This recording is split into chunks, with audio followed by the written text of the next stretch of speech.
guys, it's drive time with Maddie again, and Sophie.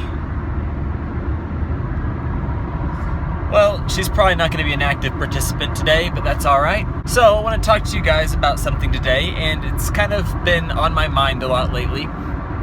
So, I've been looking at a lot of forums and stuff online, for trans people and people who are transitioning and things like that. And I've come across a lot of people who are like self-medicating, supposedly, I guess, where they get hormones like off the black market, or they order them from overseas or something like that, and they decide to do their HRT and medicating to themselves. That's not a good idea, guys. So in my opinion, and based on my experience, a good team of professionals on your side is probably the best thing that you can do for yourself when you're transitioning. So my team is my doctor, obviously. That's where I get my hormones from. And it's really important to get your hormones from a physician rather than doing it yourself, to make sure that you have the correct dosages,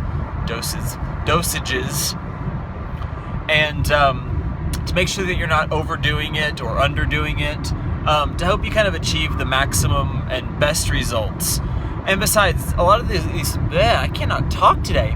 And besides, a lot of these hormones, they can have really bad side effects if you do it wrong. If you take too much, or if it conflicts with other medicines that you're doing at the same time, you can get blood clots, heart attacks, all sorts of really unpleasant stuff. I mean, I've had my share of getting sick on HRT and with hormones, and that's even with a professional, but at least nothing serious has happened to me. I've had a few moments of misery, but overall it's been not so bad. But if you're trying to do this yourself, you run that risk of running into these problems, and it's really important that you get your blood tests done and have your blood work done regularly, as your doctor recommends. That way they can kind of monitor your hormone levels and see what, if anything, needs to be increased, or just where to go next. So if you are somebody out there who's self-medicating, or you're thinking about transitioning and you decide this is the option you want to go, I'm telling you and begging you, please don't. It is not a good decision, and it can have really devastating consequences. The other really important person on your team that you should have is a good therapist. A good gender therapist or psychologist or somebody in general is really important. I've been using one for quite a while now, and I actually have two that I see. But it's nice to have a neutral third party who has no emotional attachment to you or in your life, be able to help you and walk you through these things and give you advice. My psychologist has probably been one of my biggest allies that I've had in my transition, and she's pushed me to do things that I never thought that I would be able to do. And she's encouraged me and helped me with so many problems and things that I'm struggling with.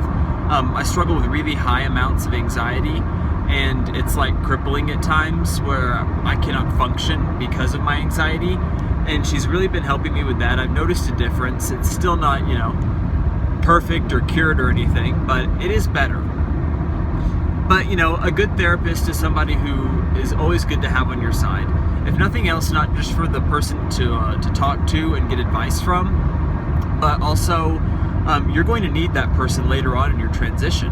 In order to have a lot of the surgeries that a lot of trans women like myself need to have, with the exception of facial feminization, which you can pretty much do anytime and without recommendations or letters from a therapist, everything else you're probably going to need letters from a psychologist or a therapist. Specifically, a lot of places require you to have letters from someone who has a PhD in psychology or something like that, because they're going to have to write these letters saying that they agree with these decisions and that they think this is the best path for you. Because without them, you won't be able to have surgery. To get breast implants, you're most likely going to have one. A lot of the more prominent surgeons who specialize in male to female breast implants, that is something that they require. And the one that I plan on using, requires it as well. And certainly to have SRS, gender reassignment surgery, you have to have those letters. And you normally have to have a couple from, a few different experts or, people on your team. So if the whole reason that you are doing hormones like on the black market, or if you're self-medicating, is to avoid the doctors and avoid, psychologists or therapists, you're really just hurting yourself in the long run, because eventually when you want to have surgery, you're going to end up biting yourself, in the ass basically, because you're not going to have that team in place who can already vouch for you and who's been there for the entire time that you're transitioning. To them, it's going to look very impulsive, and it could actually slow down your timeline and make you wait even longer, or cause you to have to jump through, certain hoops that you don't need to do. So it's really just better to go ahead and get it out of the way and seek professional help from the very beginning, rather than try and do it yourself. So I don't know, that's kind of been on my mind a lot the past few days, is these people who have been like self-medicating, because it really bothers me, and I want people who are trans to have good outcomes. I'm kind of emotionally involved in trans issues, just because they apply to me, and I want people in general who are doing this to have a good experience and good outcomes. So that would be my advice to everyone who is taking that route. And I don't know, kind of the reason I bring it up and why it's been on my mind is on Friday, in 2 days, I have my next doctor appointment to have my blood work done and, have my prescriptions and my doses reevaluated, possibly changed. So I'm actually kind of looking forward to that.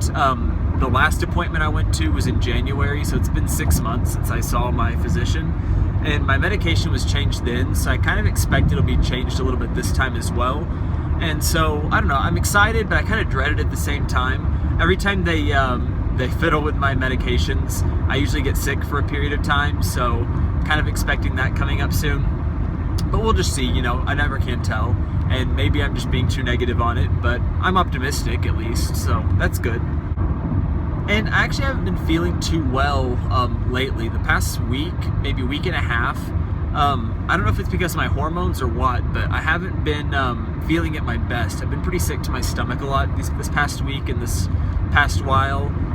Have trouble eating and keeping things down, and so I don't know, I want to talk to my doctor about that and see maybe if we can adjust the hormones to maybe make that a little bit better.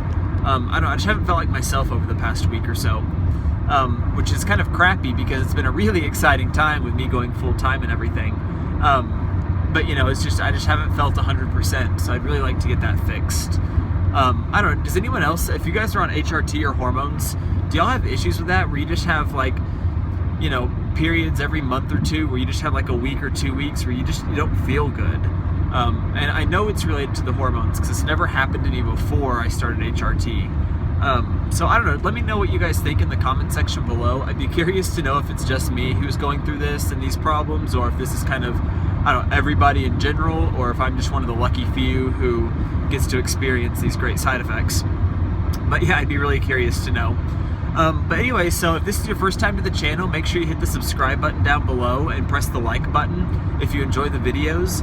I'm working on some really cool and exciting things coming up. I have some collaborations in the works with some really big and prominent YouTube channels. That's really exciting, and I think it's going to do really great things for our family and community here on the channel.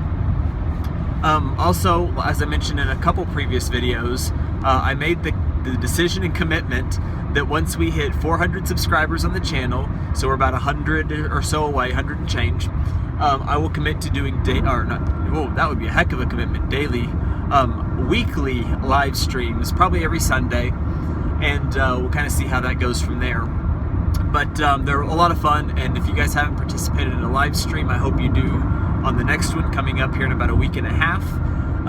But yeah, so that's all I have for you today. Hopefully these drive time videos, you guys like them. If you don't like the drive time videos and they just like annoy the crap out of you, please tell me and I will work out something different. I kind of like making them because, I don't know, driving and being alone in the car is kind of my time period to think, so I usually have a lot of things in my mind, and it's nice to just flip on the camera and be able to talk about them and share them with you guys.